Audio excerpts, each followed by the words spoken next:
तो आज अपन जानने का प्रयास करेंगे आर्द्र भूमि का अर्थ क्या होता है और यह भी जानेंगे आर्द्र भूमि के संरक्षण के लिए अंतर्राष्ट्रीय स्तर पर क्या प्रयास किए गए हैं और राष्ट्रीय स्तर पर क्या प्रयास किए गए हैं। ये जानकारी अपन समझेंगे।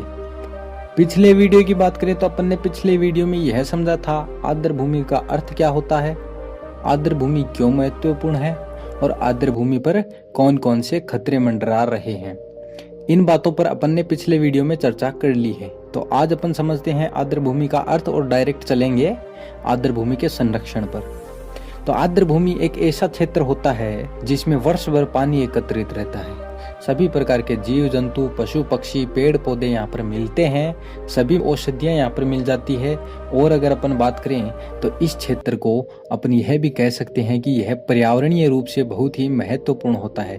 कहें तो छोटा पर्यावरण अपन इसे कह सकते हैं, क्योंकि यहाँ पर जैव विविधता भी बहुत अच्छी मात्रा में मिलती है और भी सभी चीजें जो होती है एक पर्यावरण में वो सारी चीजें यहाँ पर मिलती है। अब बात करते हैं आर्द्र भूमि के संरक्षण के बारे में। आर्द्र भूमि के संरक्षण के लिए अंतर्राष्ट्रीय स्तर पर भी प्रयास किए जा रहे हैं, जिनमें हमें देखने को मिलता है रामसर कन्वेंशन। रामसर कन्वेंशन जो हुआ था उससे हमें जानकारी मिलती है कि आर्द्र भूमि का संरक्षण अंतर्राष्ट्रीय स्तर पर किया जा रहा है। और अगर अपन बात करें राष्ट्रीय स्तर की तो राष्ट्रीय स्तर पर हमें राष्ट्रीय वेटलैंड संरक्षण कार्यक्रम चलाया गया और आर्द्र भूमि नियमावली 2017 चलाई गई। तो ये कुछ जानकारियां राष्ट्रीय स्तर पर हमें मिलती है।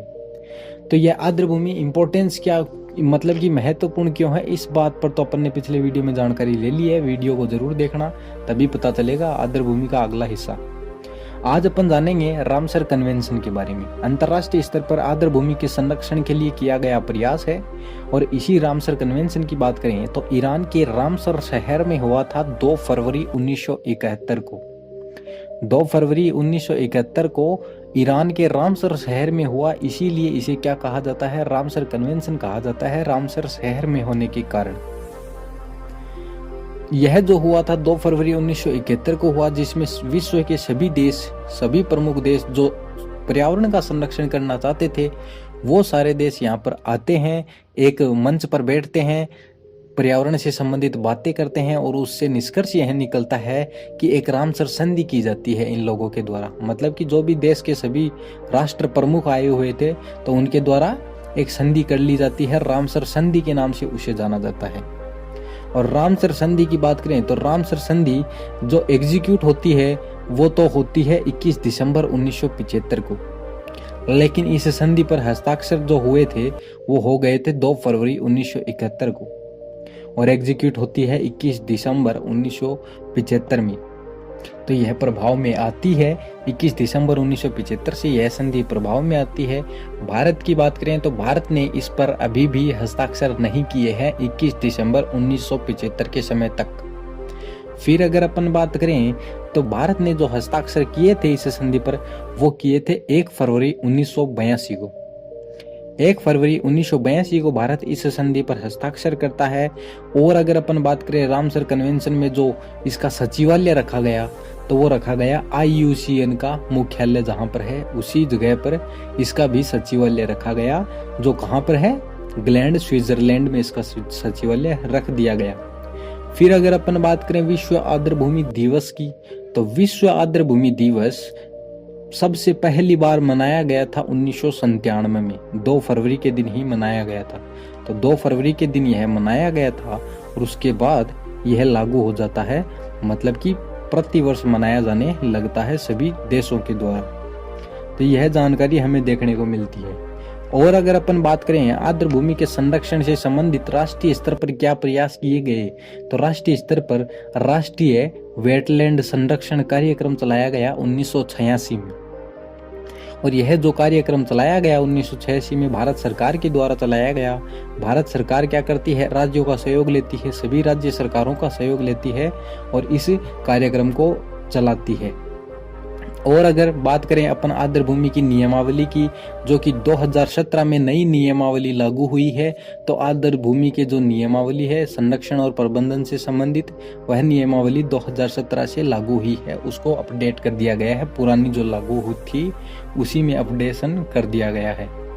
बात करें अब अपन रामसर स्थलों की, तो रामसर स्थल एक ऐसी लिस्ट होती है जो कि रामसर संधि से ही निकल कर के आती है। रामसर कन्वेंशन में ही यह तय किया गया था कि सभी देशों में कुछ ऐसे स्थलों को लिस्ट बनाई जाएगी, कुछ ऐसे आर्द्र भूमियों की लिस्ट बनाई जाएगी जो कि अंतर्राष्ट्रीय रूप से महत्वपूर्ण होंगे।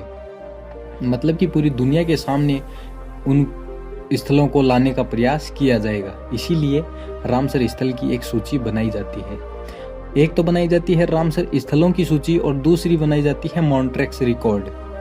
दोनों में ही आर्द्र भूमियों को रखा जाता है, लेकिन मॉन्ट्रेक्स रिकॉर्ड की बात करें तो मॉन्ट्रेक्स रिकॉर्ड में केवल उन्हीं आर्द्र भूमियों को रखा जाता है जो मानव की गतिविधि के कारण खतरे में पहुंचने वाली है या फिर खतरे में पहुंच चुकी है।